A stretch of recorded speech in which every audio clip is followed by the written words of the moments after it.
నిన్న నిన్న కూడా ఆయన ఈరోజు హైదరాబాద్లోనే మాట్లాడినట్టుగా చూసాం. నిన్న కూడా ఆయన చంద్రబాబు నాయుడు గారిని కలిసినట్టుగా వార్తలు వచ్చాయి. నాకున్నటువంటి కాస్త సమాచారం, ఇలాంటి మీడియా మిత్రులు చెప్పినటువంటి సమాచారం ప్రకారం దాదాపు 3 గంటల పాటు వారితో సమావేశం అయ్యారని చెప్పి. పీకే2 పీకే1 పర్మనెంట్ కదా, పీకే2. సో ఈ క్రమంలో ఇంట గెలవని నువ్వు ఇప్పుడు రచ్చగలుద్దాం అనేటువంటి ప్రయత్నం చేస్తున్నటువంటి ఈయన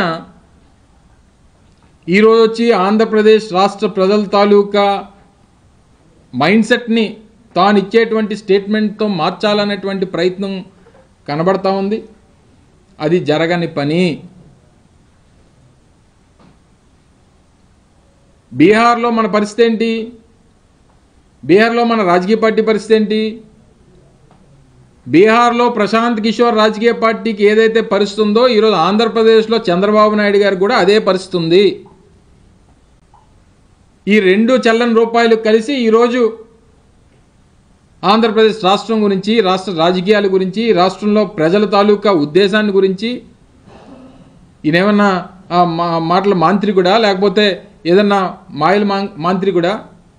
ఈయన ఏదో మాట చెప్పేస్తే అమ్మో ప్రశాంత్ కిషోర్ చెప్పాడు కాబట్టి అందరూ మన ప్రశాంత్ కిషోర్ గారు చెప్పినట్టు చేసేస్తామని. ఆయన gut feeling YSR Congress party ఓడిపోద్ది అనేటువంటి గట్ ఫీలింగ్ ఆయనకుంటే,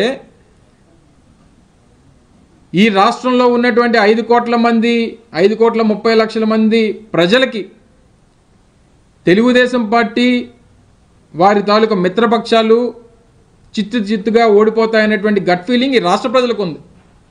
ఎక్కడి నుంచో బీహార్ నుంచి వచ్చినటువంటి వ్యక్తి చెప్పినటువంటి గట్ ఫీలింగ్ని తీసుకుంటామా? ఈ రాష్ట్రంలో పేదవాడు, ఆ సంక్షేమాన్ని అందుకున్నటువంటి పేదవాడు, ఆ డీబీటీ ద్వారా మేలు జరిగినటువంటి పేదవాడు, గడిచినటువంటి 5 సంవత్సరాలుగా జగన్మోహన్ రెడ్డి గారి నాయకత్వంలో మేలు జరిగినటువంటి పేద కుటుంబాలు, వారి గట్ ఫీలింగ్ని తీసుకుంటామా? సో ఇలాంటి డబ్బులు తీసుకొని, సో గతంలో మీరు ఈ కార్యక్రమాలు చేసేవారు. గతంలో మీరు కన్సల్టెన్సీస్ని ఒక కన్సల్టెన్సీలో మీరు ఒక డైరెక్టర్గా ఉన్నారు. ఈరోజు బయటకు వచ్చేసారు.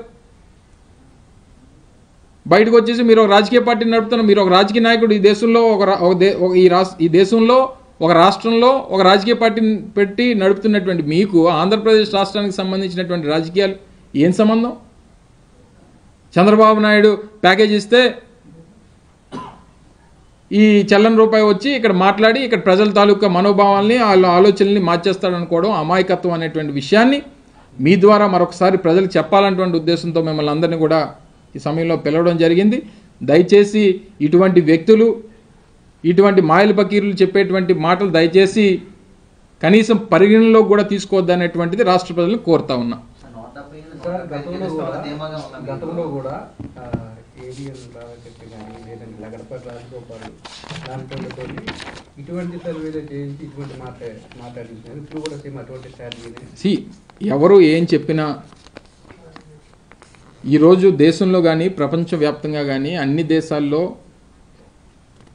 పొలిటికల్ కన్సల్టెన్సీస్ అనేటువంటివి విపరీతంగా అదొక బిజినెస్గా నడుస్తున్నటువంటి తరుణంలో ముఖ్యంగా ప్రజలు మీడియా పట్ల, సోషల్ మీడియా పట్ల కొంత పర్సంటేజ్ ఆఫ్ ఓటర్ సెక్షన్ కానీ లేదా సొసైటీ కానీ ఇన్ఫ్లుయెన్స్ అవుతున్నటువంటి పరిస్థితుల్లో ఈ రకమైనటువంటి స్ట్రాటజీలు చేస్తుంటారు. ప్రజల్లో బలం లేనటువంటి వారు, ప్రజల్లో కనీసం ఏ రకమైనటువంటి మంచి లేదా క్రెడిబిలిటీ సంపాదించుకోలేనటువంటి వారు ఈ రకమైనటువంటి ప్రొపగండా చేసుకుంటారు. 2019 ఎన్నికలకి ఎగ్జిట్ పోల్స్లో లగడపాటి రాజగోపాల్ ఏం చెప్పాడు? 130 సీట్లు వస్తాయి తెలుగుదేశం పార్టీకి అని చెప్పి. ఏం జరిగింది? సరే అలాగని చెప్పి